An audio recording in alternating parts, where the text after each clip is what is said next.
الله من شرور أنفسنا ومن سيئات أعمالنا من يهده الله فلا مضل له ومن يضلل فلا هادي له ونشهد أن لا إله إلا الله وحده لا شريك له ونشهد أن محمدا عبده ورسوله أما بعد فأعوذ بالله من الشيطان الرجيم بسم الله الرحمن الرحيم والذين جاهدوا فينا لنهدينهم سبلنا صدق الله مولانا العظيم مولاي صل وسلم دائما أبدا على حبيبك خير الخلق كلهم یا ربی بالمصطفیٰ بلغ مقاصدنا واغفر لنا ما مضى یا واسع الکرم مولا صلی وسلم دائما ابدا علی حبیبک خیر الخلق کلہم۔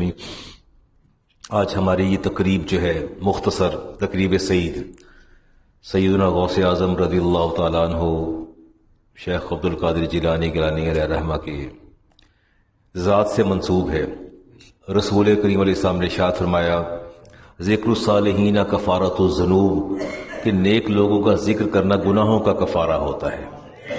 آپ کی یہاں موجودگی اور میری موجودگی اور پھر ذکر غوث الورا اور یہ ہمارے گناہوں کا کفارہ ہے۔ اللہ تعالی ہمارے اس صغیرہ گناہوں کو معاف فرمائے اور صلحہ کی جو ہے وہ نقش قدم پر چلنے کی توفیق عطا فرمائے۔ کائنات ارضی کا جو نظام ہے یہ مضبوط اور مربوط اور ایک دوسرے سے منسلک ہے۔ آپ جتنے بھی لوگ ہیں، کبھی رزق میں فراوانی آتی ہے، کبھی تنگ دستی آ جاتی ہے، کسی سے محبت میں یسر آتی ہے، کسی سے نفرتیں جو ہے وہ دامن میں آن پڑتی ہیں، کبھی خوشحالی آتی ہے، کبھی بدحالی آتی ہے، یہ سلسلے چلتے رہتے ہیں۔ رسول کریم علیہ السلام نے ارشاد فرمایا، امام بخاری کی حدیث حل تنصرون وترزقون الا بدعفائکم، آپ نے فرمایا جو تمہیں رزق دیا جاتا ہے اور جو تمہاری مدد کی جاتی ہے یہ نیک لوگوں اور کمزور لوگوں کی وجہ سے کی جاتی ہے۔ امام بخاری کی حدیث، حدیث کا نمبر ہے 2896۔ سعد بن ابی وقاص رضی اللہ تعالیٰ عنہ مالی اعتبار سے بڑے مستحکم تھے، فائنینشلی بڑے سٹرونگ تھے اور فزیکلی بڑے سٹرونگ تھے، دونوں حوالے سے بڑے مضبوط تھے۔ ان کے دل میں یہ خیال آیا کہ میں دیگر صحابہ سے میرے اندر زیادہ خوبیاں ہیں، میں مالی اعتبار سے بھی مستحکم ہوں اور جسمانی اعتبار سے بھی مجھے اللہ نے قوت عطا فرمائی ہے، اور فنون کے اعتبار سے، حربی فنون کے اعتبار سے، تیر بازی، نیزہ بازی، تیر اندازی اور شمشیر زنی اور گھڑ سواری بڑے ماہر تھے۔ دل میں خیال آیا تو رسالت ماول صاحب کو پتہ چلا، فرمائے بات سنو سعد بن ابی وقاص، تو یہ سمجھتے ہو کہ یہ دولت اور یہ جو تمہارے فزیکل تمہاری قوت ہے، اسٹرینتھ ہے؟ آپ نے فرمایا یاد رکھو، ذہن میں ایک بات رکھنا، حل تنصرون وترزقون، جو تمہاری مدد کی جاتی ہے اور جو تمہیں رزق دیا جاتا ہے، الا بضعفائکم، یہ تمہارے ضعیفوں، کمزوروں اور تمہارے نیک لوگوں کی وجہ سے دیا جاتا ہے۔ اس کو اپنا کمال نہ سمجھو کبھی بھی، کیا پتہ ماں دعائیں کر رہی ہو، مرشد دعائیں کر رہا ہو، اللہ والے دعا کر رہے ہوں، تو کہا تو نہیں جا سکتا۔ اور ہمارے مرقات کے علی بن سلطان ملا علی قاری فرماتے ہیں کہ ضعفائکم فہم بمنزلۃ الاقطاب والاوتاد والسبات، کہتے ہیں کہ یہ جو ضعفاء کا لفظ اللہ کے رسول نے فرمایا، اس سے مراد غوث ہے، کتب ہے، ابدال ہے، اس سے یہ مراد ہے ان لوگوں کی وجہ سے جو ہے رزق آتا ہے۔ میں کچھ تعلیمات کا ارشاد طاہر صاحب ذکر کرنا چاہتا ہوں، تھوڑا سا کرامات سے باہر آ کے میں تعلیمات کی طرف چلنا چاہتا ہوں۔ آپ کی پہلی بات تو یہ ہے کہ اولیاء اور علماء یہ کوئی دو الگ الگ چیزیں نہیں ہیں، یہ الگ نہیں ہے۔ اللہ تبارک و تعالیٰ نے جتنے بھی نبی اور پیغمبر ہیں ان کی شخصیت کے دو پہلو ہیں، ایک ولایت ہے اور دوسرا دعوت ہے۔ ولایت کا تعلق اللہ کے ساتھ ہے کہ اللہ سے وہ لیتے ہیں رہنمائی، روشنی، اور دعوت کا تعلق مخلوق کے ساتھ ہے، تبلیغ کا، دعوت کا ادھر دیتے ہیں۔ رسول کریم علیہ السلام کے سارے صحابہ جو ہیں وہ ولی بھی تھے اور داعی اللہ بھی تھے، دونوں خوبیاں تھیں، لیکن جو وقت گزرتا چلا گیا یہ تقسیم ہوتی چلی گئی۔ اللہ تعالیٰ نے اپنے نبی کے دونوں پہلوؤں کو زندہ رکھنا تھا، اولیاء بھی موجود رہے اور علماء بھی موجود رہے، پہلے عالم اور اس کے بعد ولایت، علم پہلے اور ولایت بعد میں۔ علم بنیادی چیز ہے، اس کو آسان سمجھیں تو اگر آپ کو مکھن چاہیے تو آپ دودھ کا انتظام کرتے ہیں، ایسے ہی ہے نا، دودھ کے بغیر تو مکھن نہیں آتا. تو ہمارے علماء کہتے ہیں، فقہا، کہ شریعت دودھ ہے اور طریقت مکھن ہے. پہلے شریعت، اس کے بعد. اور اللہ تعالیٰ نے دونوں پہلوؤں کو قائم اور دائم رکھا. اور روایات ہمارے جو علماء کہتے ہیں کہ ولی اور اس کے اندر اگر فرق بنیادی دیکھیں نا، عالم کے اندر، عالم جو ہے وہ شریعت کے ظاہری معنی بتاتا ہے. میں نے آج مسائل بتائے ممبر پر بیٹھ کے. ولی جو ہے وہ باطنی معنی بھی سمجھا دیتا ہے، اس کے اندر کمال ہوتا ہے. اور عالم شریعت کے مسائل بتاتا ہے، ولی طریقت اور معرفت کے اسرار بتاتا ہے. عالم طاعت و عبادت کے لائق بناتا ہے، احکامات سناتا ہے. ولی ان کی قبولیت کے قابل بنا دیتا ہے. ولی بتاتا ہے کہ اخلاص کیا چیز ہے. عالم دلائل سے اور چیزوں کو ثابت کرتا ہے، ولی کشف و کرامات سے دکھا دیتا ہے. ولی کے اندر یہ کمال ہوتا ہے. عالم اقوال نبی کا معلم ہوتا ہے اور ولی اللہ کے رسول کے احوال کا معلم ہوتا ہے. دونوں کے اندر یہ فرق ہے. اور عالم پر غلبہ اطاعت ہوتا ہے، ولی پر غلبہ عشق اور جذب ہوتا ہے. عالم منصب کو ظاہر کرتا ہے اور ولی منصب کو چھپاتا ہے. اصغر صاحب، کوئی یہ کہے نا کہ میں اللہ کا ولی ہوں تو فوراً سمجھے کہ اللہ کا ولی نہیں ہے. رسالت امام علیہ السلام نے ارشاد فرمایا کہ اللہ کا ولی اپنی ولایت کو یوں چھپاتا ہے جیسے کنواری لڑکی اپنی شرمگاہ کو چھپاتی ہے. اور جو خود ہی کہے کہ میں ولی ہوں تو اس کے بارے میں کیا کہا جائے گا. یہ باتیں غور کرنے والی ہیں.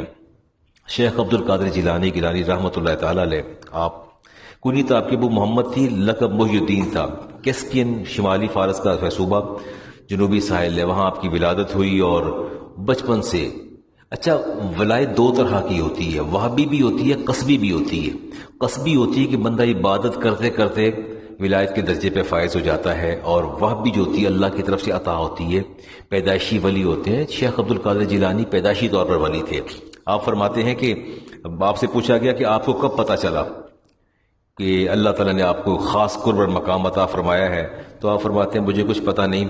جب میں کھیل کود کے لیے باہر نکلتا تو مجھے آوازیں آتی کانوں میں، تعال تعال، ادھر آ جاؤ، الیہ یا مبارکن، اے مبارک ادھر آ جاؤ، کھیل کود آپ کا منصب نہیں ہے. تو آپ فرماتے ہیں کہ جب میں پڑھنے کے لیے جاتا مدرسے کے اندر تو رش ہوتا تھا جگہ، تو فرماتے میرے کانوں میں آواز آتی تفسحوا لولی اللہ، کہ اللہ کے ولی آ گیا ہے، دوست آ گئے، اس لیے جگہ کشادہ کر دو. تو جگہ کشادہ کر دی جاتی تھی. اللہ نے آپ کو بڑے کمالات عطا فرمائے. لیکن میں جو آپ سے یہاں بات کرنا چاہتا ہوں، جو میں آپ سے مخاطب ہوں، اب پتہ نہیں میری بات کو آپ کس تناظر میں لیں گے. دیکھیں، ایک بات ذہن میں رکھیے کہ نبی کی شناخت اور پہچان جو ہے وہ معجزہ ہے، اور معجزہ آن ڈیمانڈ پیش کیا جاتا ہے. اگر کافر نے کہہ دیا نا کہ آپ اللہ کے رسول ہیں تو یہ چاند کو 2 ٹکڑے کر دیجئے، تو اللہ کا نبی 2 ٹکڑے کر دے گا. اور کافر اگر کہہ دے کہ اس سورج کو واپس پلٹائیے تو اللہ کا رسول جو پیغمبر ہے اس کو واپس پلٹا دے گا. یہ تقاضے پر ہے. لیکن ولی کی کرامت یہ از خود ظاہر ہو جاتی ہے، اس کا ظہور از خود ہوتا ہے.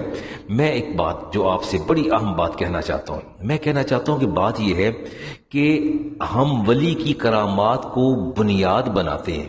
میں کہتا ہوں ایسا نہ کریں، بلکہ عظیمت و استقامت کی جن منازل کو طے کر کے ولی صاحب کرامت بنتا ہے، اصل میں وہ منازل اور مدارج جو ہے وہ قابل تقلید ہے. میری بات آپ نے سمجھے. دیکھیں، غوث اعظم نے مرغی زندہ کر دی، ہڈیاں تھی اکٹھی ہو گئی، مرغی بن گئی. آپ کو کیا فائدہ مجھے بتا دیجیے. مرغی تو انہوں نے زندہ کی تھی، آپ کو کیا فائدہ ہوا اس سے؟ آپ اس کا جواب دینا مجھے. غوث اعظم نے مردے کو زندہ کر دیا، دعا کی. بے شمار کرامات ہیں. میں کہتا ہوں کرامات برحق ہیں، ہمیں ان کا اعتراف ہے، لیکن یہ شناخت اور پہچان ان اولیاء کی تھی. لیکن عظیمت اور استقامت کی جن منازل اور مدارج کو طے کر کے ولی صاحب کرامت بنتا ہے، اصل رول ماڈل وہ چیز ہے. ارشاد صاحب، رول ماڈل کرامات نہیں ہیں، بلکہ وہ راہیں ہیں جن راہوں پر ولی چل کے صاحب کرامت بنا ہے.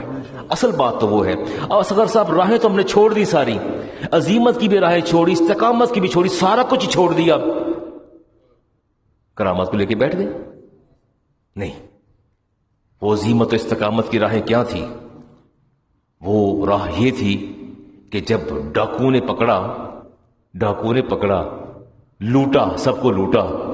یہ بچے سے پوچھا، 18 سال کے نوجوان سے پوچھا، اس جیسے نوجوان کو پوچھا کہ تیرے پاس، کہتے میرے پاس 40 دینار ہیں. یہ ہے استقامت. اب دیکھیے عظیمت کسے کہتے ہیں. موت سامنے رقص کر رہی ہے، تلواریں ان کے پاس ہیں، ڈاکوؤں کا پورا گروہ ہے، بدنام گروہ جو زندگیاں ختم کر دیتا ہے. موت سامنے رقص کر رہی ہو اور خوف کے سائے، مہیب سائے ہر طرف سے چھا جائیں، اور پھر کوئی سوال کرے کہ نکال تیرے پاس کیا ہے؟ کہا 40 دینار ہے. کہاں ہے؟ ڈھونڈا، نہیں نکلے. کہتے اچھا جھوٹ بھی بولتے ہو، غلط بات بھی کرتے ہو.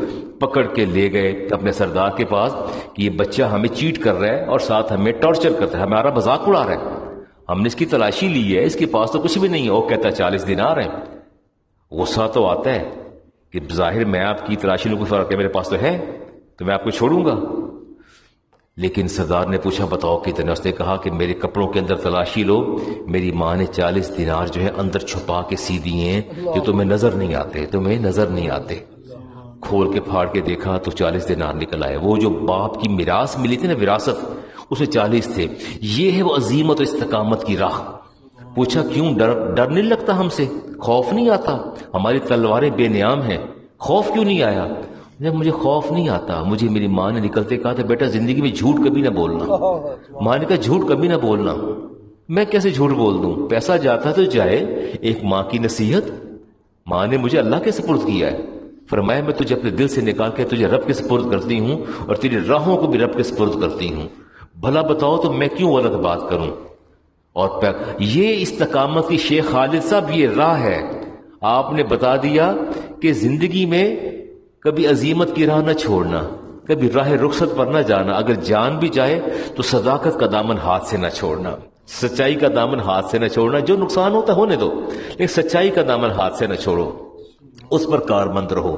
تو آپ نے پیغام دیا کہ دین کی خشت اول جو تھی وہ بھی صداقت تھی، اور ولایت کی خشت اول بھی صداقت ہے. جو سچ نہ بولے اس کے ولی کیسے کہیں گے؟ کیسے آپ ولی کہہ لیں گے؟ آپ مجھے بتائیں کہ جس کا شعار ہی صداقت نہیں ہے. تو آپ نے پہلا جو آپ نے انقلاب برپا کیا، پہلا انقلاب جو آپ نے ولایت کی دنیا میں برپا کیا، وہ انقلاب صداقت تھا، اور خشت اول بھی دین کی صداقت تھی. تو بتا دیا لوگوں کو کہ یاد رکھو استقامت کی راہ کو کبھی نہ چھوڑنا، عظیمت کی راہ کو کبھی نہ چھوڑنا. ہم لوگ راہ رخصت پہ جاتے ہیں، عظیمت پر نہیں جاتے. ایک پہلی بات تو میں یہ. دوسرا جو ہمیں شیخ عبد القادر جیلانی کی استقامت کی میں بات کرتا ہوں، دوسری بات آپ غور کیجئے نا. اگر آپ کو یاد ہو تو آپ کو علماء ایک واقعہ سناتے ہیں کہ شیخ ضیاء الدین آپ کے صاحبزادے بتاتے ہیں کہ جب پانی ناپید ہوا، پانی ناپید ہو گئے، جنگل میں آپ سرکار دادے تلاش کر رہے تھے پانی کو، تو آپ کو پتہ ہے کہ بادل سے ایک آواز آئی تھی، یا عبد القادر انا ربک وقد احللت لک المحرمات. اے عبد القادر، آسمان سے آواز آ رہی ہے کہ عبد القادر میں تیرا رب ہوں، آج تیرا رب اتنا مہربان ہو گیا ہے کہ ساری حرام چیزیں میں نے حلال کر دی ہیں، ساری حرام چیزیں میں نے. اب یہاں جا کے پتہ چلے گا استقامت کا، یہاں عقل اور شعور کام کرے گا، یہاں دین کی رہنمائی اور حب رسول یہاں کام آئے گی.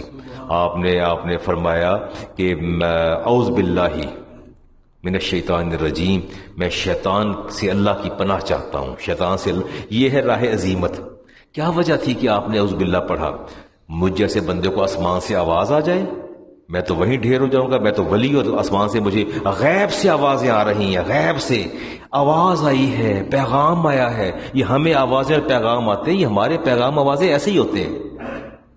آپ نے فرمایا کیسے ممکن ہے کہ اللہ نے مجھ پر حلال سارا، حرام سارا حلال کر دیا ہو؟ جب آپ نے پڑھا تو پڑھنے کے بعد وہ بادل چھٹ گئے. تو نجوت منی بعلمی کا، فقہ کا. اور شیطان نے کہا کہ عبد القادر تو بچ گیا ہے، تجھے تیرے علم اور تیری فقہ نے آج تجھے بچا لیا ہے. فرمایا وار کرنے سے پھر بھی باز نہیں آیا، مجھے یہ لالی پاپ دے رہا ہے، مجھے کہتا ہے کہ آپ کو علم نے بچا لیا، مجھے میری فقہ نے بچا لیا، دانش اور شعور نے بچا لیا. فرمایا مجھے میرے رب کے فضل نے بچایا ہے، مجھے میرے رب کے فضل نے بچایا ہے. نہ مجھے میرے علم نے بچایا ہے، نہ مجھے میری فقہ نے بچایا ہے. پیغام یہ دیا، یاد رکھنا جب بھی کرم ہوگا رب کا کرم ہوگا. یہ علم اور فقہ اسی وقت کارگر ثابت ہوں گے جس وقت آپ کے پیچھے آپ کے رب کا دست قدرت ہوگا، وگرنہ یہ علم اور فقہ کام نہیں دیتے. تو اس میں پیغام کیا ہے؟ ان دو واقعات میں پیغام کیا ملا؟ اس میں پیغام یہ ہے کہ دینی رفعتوں کے، پھر سنیے گا لفظ سنیے گا، دینی رفعت، مجھے اللہ نے رفعت عطا فرمائی ہے، آپ مجھے پسند کرتے ہیں، مجھے ممبر پر بٹھا دیا، خلاق صاحب نے، افتخار صاحب نے بٹھا دی، شیخ صاحب نے، اپنا ملک صاحب نے بٹھا دیا، یہ دینی رفعت ہے نا کہ آپ نے کہا کہ علامہ صاحب آپ یہاں بیٹھے، یہ دینی رفعت ہے۔ ہمارے ممدوح شیخ، ہمارے پیرانے پیر نے پیغام دیا، ایک بات یاد رکھنا کہ دینی رفتوں کے سارے راستے جو ہیں وہ علم اور مردان حق کی صحبت سے ہو کے گزرتے ہیں۔ علم کے آپ نے بتا دیا، اگر کوئی بندہ کہتا ہے نا کہ مجھے اللہ نے دین میں سربلندی عطا فرمائی ہے، اس کا علم دیکھیں ملک صاحب، علم کے ساتھ اس کی اللہ والوں سے دوستی دیکھیں، اللہ والوں سے ربط دیکھیں۔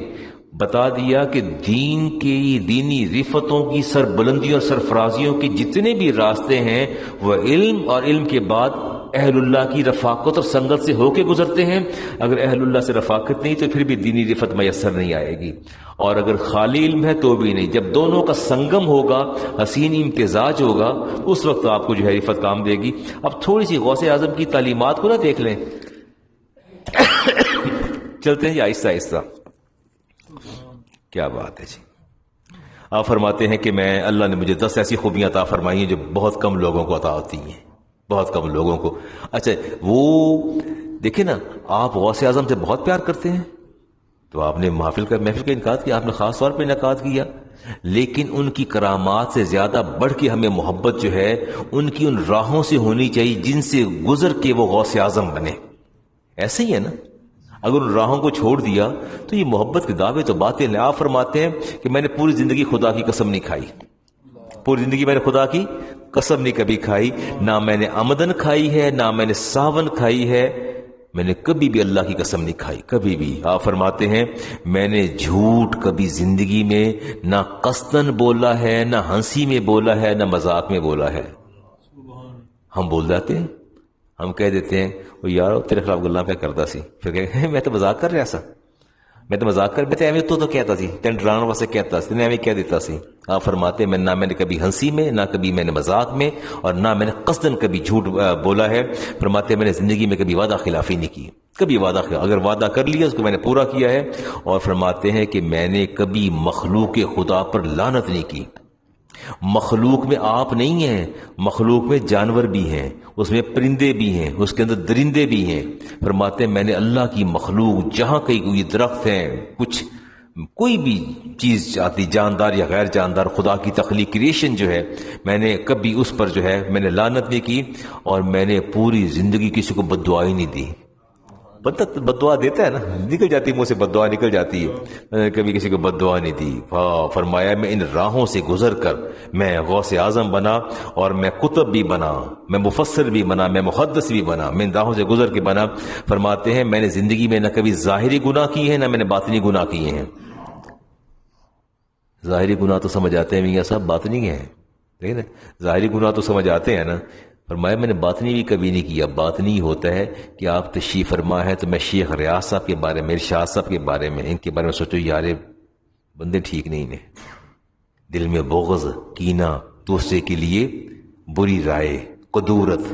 فرماتے ہیں میں نے باطنی گناہ بھی کبھی نہیں کیا، باطنی گناہ بھی کبھی، ظاہری تو ظاہری، میں نے باطنی بھی کبھی نہیں کیا، ہمیشہ ان سے میں دور رہا۔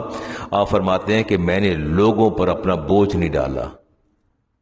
ہمارا تو بنیادی کام ہی ہوتا ہے، میں ہوں یا آپ ہوں، کوشش کرتے ہیں کہ اپنا کام دوسرے کو کڑوا لو، جو دوسرے سے نکل آئے وہی بہتر ہے۔ ہر وقت کوشش میں رہتے ہیں کہ دوسرے سے کام نکل آئے۔ میں نے بوجھ کبھی نہیں ڈالا۔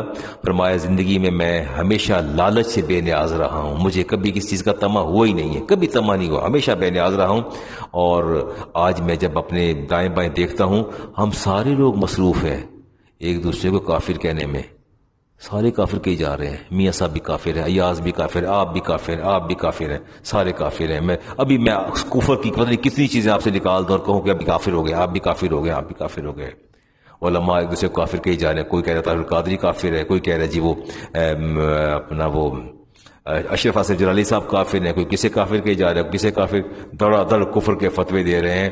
آپ فرماتے ہیں کہ میں نے اپنی پوری حیات میں اہل قبلہ کی تکفیر نہیں کی. جس کا پتہ لگ گیا نا کہ یہ مسلمان کلمہ گو ہے اور قبلہ کی رخ کر کے نماز پڑھتا ہے، اسے میں نے کافر نہیں کہا. میری زندگی میں کبھی اہل قبلہ کی تکفیر نہیں، میں نے کبھی کسی کو کافر نہیں کہا. ہم تو اسی کام کے اندر مصروف ہیں. فرماتے ہیں میں نے ہمیشہ عاجزی سے کام لیا. فرماتے ہیں لا تغتر بعمل فإن الأعمال بخواتمها. یہ بات بڑے آپ کے کام کی ہے، یہ بڑی کام کی بات کی ہے. 4 منٹ اور بات کروں گا سر، 1 منٹ بات کروں گا. آپ فرماتے ہیں کہ اپنے اعمال پر کبھی اترانا نہ، اپنے اعمال پہ کبھی. اچھا آپ نے زکوٰۃ دی ہے، شیخ صاحب آپ نے صدقہ دے دی، کسی غریب بچے کی شادی کے لیے آپ نے پیسے دے دیے، چلے جی یہ آپ نے اچھا کام کیا، صدقہ کیا، نیک کام کیا. اب اس پر اترانا یا کسی اور کا اس پر فخر محسوس کرنا، آپ فرماتے ہیں کبھی بھی اپنی نیکی پر، کبھی بھی اپنے کام پر اترانا نہ. آپ فرماتے ہیں ان الاعمال بخواتمها، اصل میں اعمال کا پتہ تو انجام کے ساتھ چلتا ہے.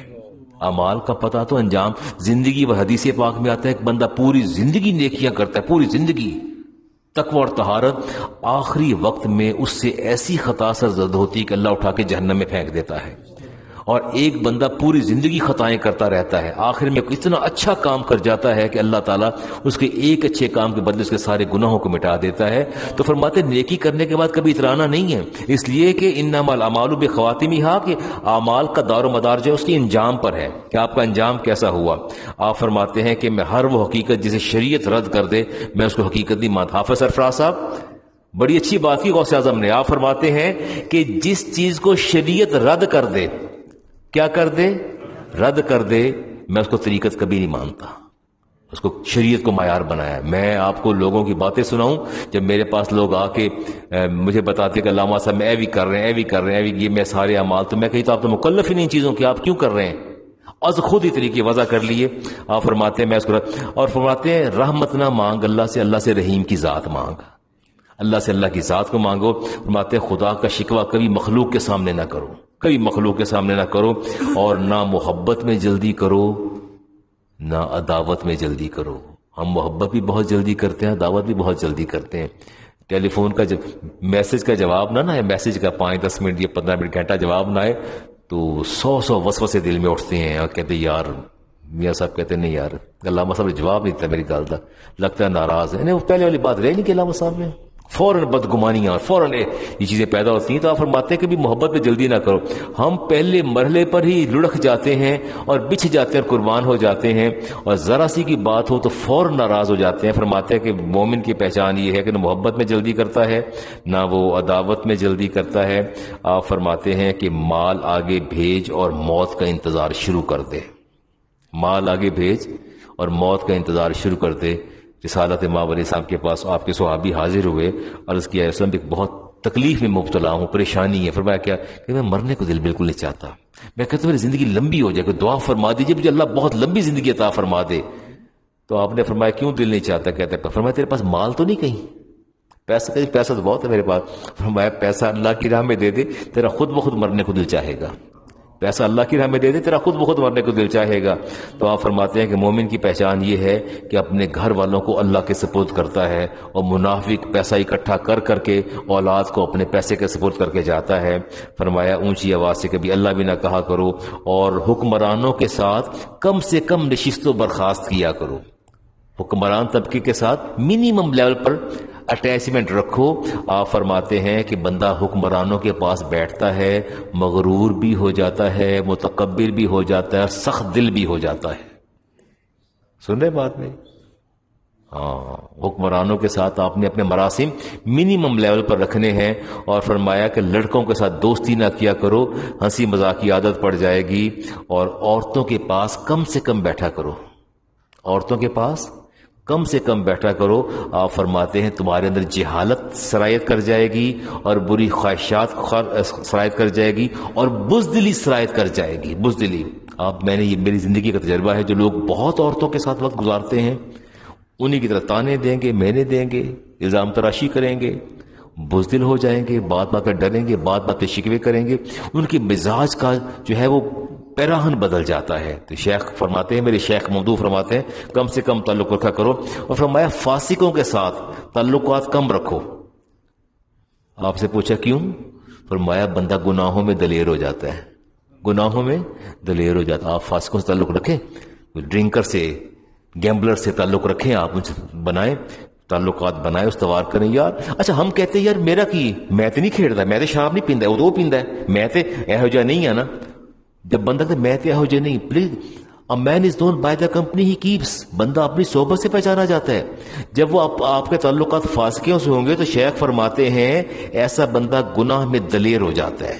ایسا بندہ گناہ میں، جب میرے پاس 5-6 بندے گناہ کر رہے ہوں اور حشاش بشاش پھر رہے ہوں، میں کہنا تو کچھ بھی نہیں ہوتا، چلو تھوڑا جا میں بھی کر لینا، انہیں اللہ معاف کر دے گا، میں بھی معاف کر دے گا.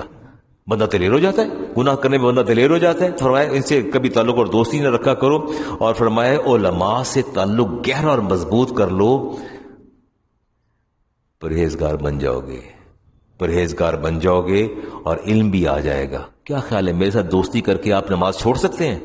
2 دن میرے ساتھ رہیں، 3 دن رہیں اور پھر کہ میں نماز نہیں میں نے پڑھنی، میں تو گھسیٹ کے لے جاؤں گا، نماز پڑھو پہلے چل کے آ کے، پھر کہوں گا اب تلاوت کرو قرآن پاک کی، آپ کہوں یہ وظیفہ بھی کرو ساتھ، اس کو نہ ستاؤ، اونچی نہ بولو، ایسا نہ کرو، ایسا نہ کرو. تو فرمایا علماء سے تعلق کو مضبوط کرو، پرہیزگار بن جاؤ گے، نہ چاہتے بھی پرہیزگار بن جاؤ گے.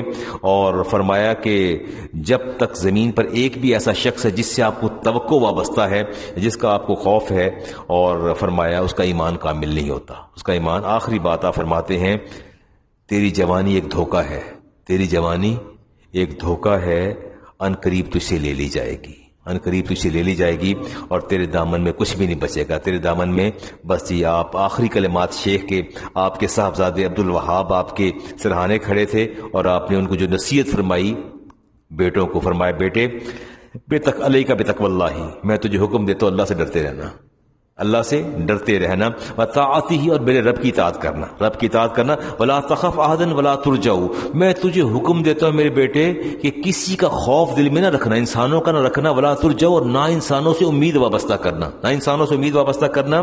وکل الحوائج کلھا الی اللہ اور ساری حاجتیں اللہ کی بارگاہ میں پیش کرنا، ساری حاجات اللہ کی بارگاہ میں پیش کرنا. فرماتے ولا واطلبها من اور ہر چیز اللہ سے طلب کرنا، ہر چیز اللہ سے طلب کرنا. ولا تثق بعہد سوى اللہ اللہ کے سوا کسی پر بھروسہ نہ کرنا، اللہ کے سوا کسی پر بھروسہ نہ کرنا. فرمایا ولا تعتمد الا علیہ اور کسی پر اعتبار بھی نہ کرنا، کسی پر اعتماد بھی نہ کرنا اللہ کے سوا.